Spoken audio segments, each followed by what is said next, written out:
Have you ever noticed in your life that some people seem to have a lot of good luck and others, seem to have, well, a lot of bad? This is not your imagination, and it's really not a bad thing either, because it's just showing that your perception antennas are perhaps just a bit more sensitive than others. Hello, my name is Ernest. Welcome. And what I talk about in this series are the unfortunate consequences of ignoring one of the greatest abilities you naturally possess, perception. So, with no ado, let's dive right in. When you lay down to sleep, if you're not too exhausted, you should reflect on your day and reaffirm that everything turned out exactly as it should. Hello, or hello again. Welcome. Today, I'd like to tell you a bit about something few people discuss: process recognition. Ask yourself, when was the last time you talked to someone telling them about a process recognition you had with another person earlier that day or recently? I'm picturing in my mind's eye right now a dog breed I like very much, a corgi, staring at me and turning its head, trying to figure out just what the hell I mean. When I'm speaking of process recognition, I'm referring to any number of activities that take place in most of our lives every day. Now, you might say, well, that's silly. That's just life. But, au contraire, my friend, they are not the same because life is a function. It's completely separate from any values you place upon it. I'll get back to that in a moment. You see, there is a huge difference in perceiving, process recognition, and emotional processing, which is going on around you, which is what most people do, and perceiving and processing something going on as a process.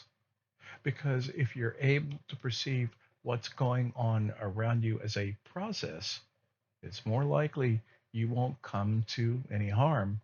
And not being harmed or potentially killed due to emotional processing is a very good thing.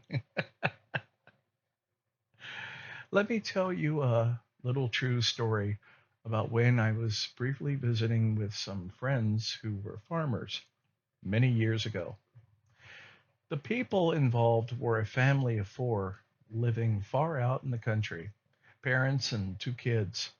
A girl around, I don't know, 7 or 8, and her brother, who might have been 10.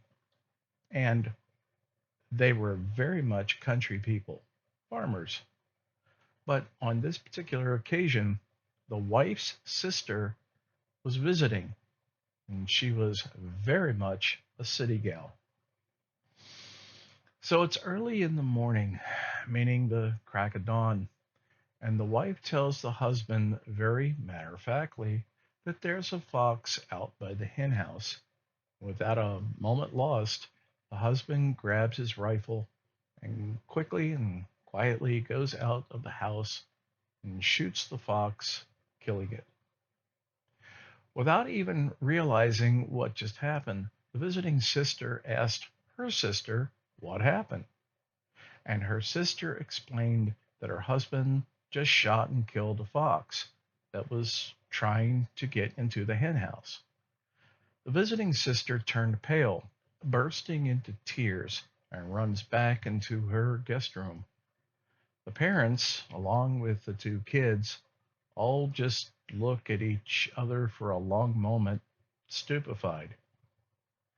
Now, think about this for a moment. In the same situation, how would you have reacted?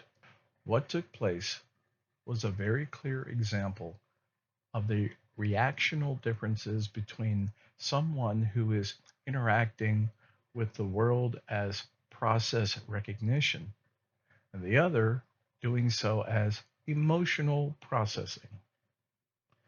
Let's look at it this way: the fox represents the process. It is doing what foxes do, and the farmer husband is also a process. But the difference between him as compared to the sister is that he recognizes the fox process, but also clearly understands his own. That the priority of his existence is to provide and to protect his family. And if that means shooting and killing a fox, taking their food, he will do so without hesitation. That is to say, he is perceiving a given reality correctly. The visiting sister, on the other hand, is actually anti process. She has been sociologically conditioned to be completely disconnected from process. And that is at least one of the reasons why such people can have such a difficult time in the real world. Because no matter how many places they may relocate to, attempting a fresh start in life, the ultimate source of their problems is within themselves, and they refuse to acknowledge that. It's the old adage of no matter where you go, there you are. So if you can't get away from yourself, the only rational alternative is you're going to have to remake yourself into a reasonably rational and non contradictory person. And the only way you can do that is to fully accept and understand the idea that just about everything going on around you is simply a process, and you need to have the skill of process recognition. You should not in any way subscribe a value, often using the pretext of emotion, to a process, because the only thing you accomplish by doing that is to invalidate and weaken your reason based resolve to overcome whatever the hell it is that is trying to harm you. By being emotional, you are giving power to the process trying to harm you, just as surely and ridiculously as if you were trying to put out a fire by pouring gasoline on it. Okay, so if I haven't been clear enough, allow me to put this another way. Most things that are going against you in life have absolutely no concern about you personally, one way or the other.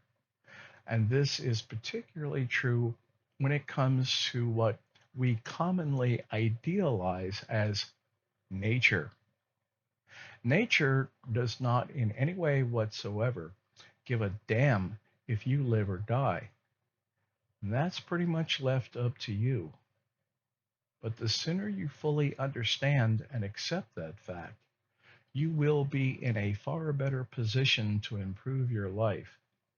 And the exact same rule applies to process recognition. And process recognition refers to countless things in our current lives.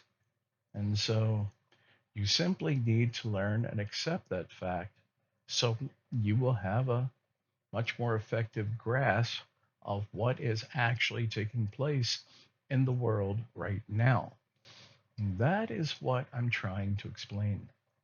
When I say that you can't get away from yourself, because if you have all of these perceptual deficits rather than an advanced perception, you will keep having life problems, and often the same kind of problems, over and over for the rest of your life. I hope I've been able to make the importance of the subject of process recognition a bit clearer. But if you have any questions at all about this episode, or you want to talk to me about a suggestion for a new episode concerning this subject, reach out to me via my website contact link in the description below. and I'll get back to you as soon as possible. Until next time, this is Ernest, and I usually always am.